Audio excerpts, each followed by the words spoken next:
Hello crafty friends, I'm Lean from Studio Kato and I'm so happy you're joining me again today for another technique video. And I finally got my hands on the stamping foam by Simon Hurley Creates and I am so happy with it. I couldn't stop making cards with this. I also have a card over on the Reverse Confetti YouTube channel with this same technique. For this video, I am actually making two cards using the same background stamp by Pinkfish Studio.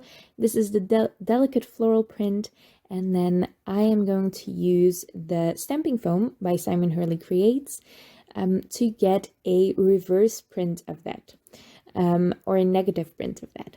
So I am heating this up. I am not sure how long you're supposed to heat it up for. I think I did 20 seconds or something. I'm not sure if that's too long, but it worked for me. So, and then I immediately press it into the stamp, and that will give me a reverse stamp. So all the raised areas on the original stamp are indented in this stamp. So you will get a white outline and a colored everything else. So I am just rubbing some ink cubes on top of this. I find that rubbing them over top of it works better than just pressing them on. So I am using some Pinkfish Studio inks, an orange, some pink, some purple, and then I'm going to spritz this with water. Now this first print I made was a little bit too watery for my liking. Well, I do like it, but I wanted to see if I could get a bolder look as well. So I really like this watercolor look. I heat set it immediately so the color wouldn't travel too much and muddle the lines even more. But then I wanted to make a bolder print, so I'm using the same colors. I am going a little bit darker with the purple, and I'm just going to try it with a little less water. Now this was my second time trying the stamping foam, and I did it all in the same day. I was just playing around with it and I had a lot of fun with it. But yeah, I'm just figuring it out as I go. I didn't watch too many videos on this, but I do know that Simon Hurley has a bunch of them, so I will leave his channel linked in my description below as well. I am using watercolor cardstock for this to stamp this on, and I'm stamping this one twice, which was a risk because you can't see through this, but it worked out in the end and I did get a bolder look. For my sentiments, I am using a die set by the Stamp Market, and I think this is, it's something hellos, prettiest hellos, I think. I don't know. I layered the shadow layers.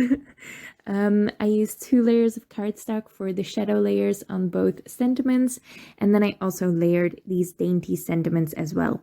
And I left them in their negative space from where they were when die cutting it, and that really helps to keep them in shape, because usually when you try to adhere these really dainty shapes together, you kind of bend them out of their original shape, and it's a little bit weird when you put them on the shadow layer. So this is the safest way to do it, I find, and it's also really handy because you don't have to hold the dainty die cuts. You can just keep them in the paper. I layered 2 layers of thick white cardstock together and then 1 layer of gold glitter cardstock. And then it's time to layer those on top of the shadow layers. Lots of layering, which I love doing. It does take some extra time, but I think the result is worth it. And I also really like doing it. It's really relaxing. And that's pretty much all of my pieces in place for this card. So there's not much to these cards. I just have to adhere everything together now, and that only took me a couple of minutes. So I am layering, just finishing up this sentiment. I used my jewel picker for that dot on the eye, and then I can adhere these cards together.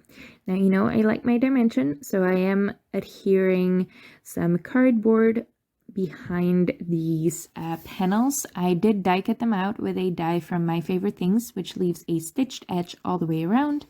And I also adhered some colored cardstock on top of my card bases. I'm making 1 horizontal card with the Hello die from the Stamp Market.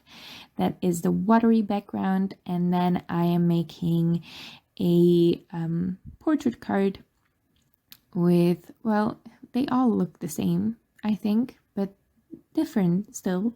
So it's a really fun set of cards, and you can easily mass produce with this stamping foam.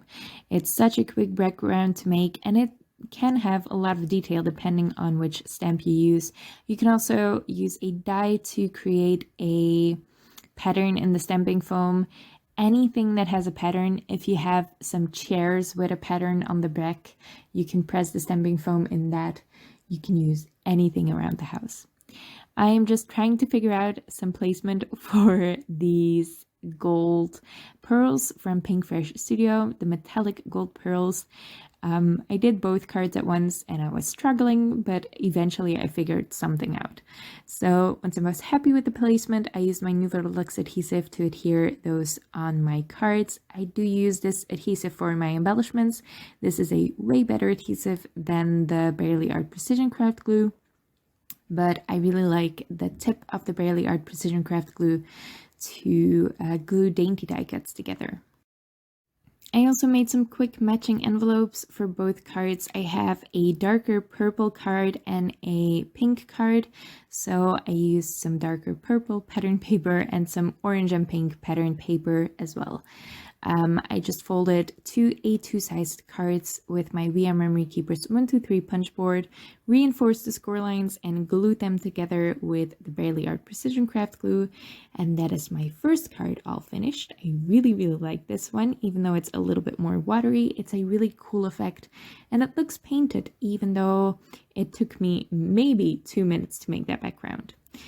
And then for the second envelope, and just gluing this together again, I really like the pattern and the fade out of that pattern paper. And then you can see that darker purple card as well. I really like it, even though it's a little busy. It's more busy than I thought it would be, but it definitely has a punch. It's so bright. I really like it. I don't often use orange and purple. I usually go to the cooler side of the spectrum these days, but I really like this as well. I hope you do too. If you did, make sure to leave a thumbs up on this video and leave your thoughts in the comments below. I would love to read them. You can also subscribe to my channel if you want to see more of my videos, and I want to thank you for watching this one, and I hope to see you next time.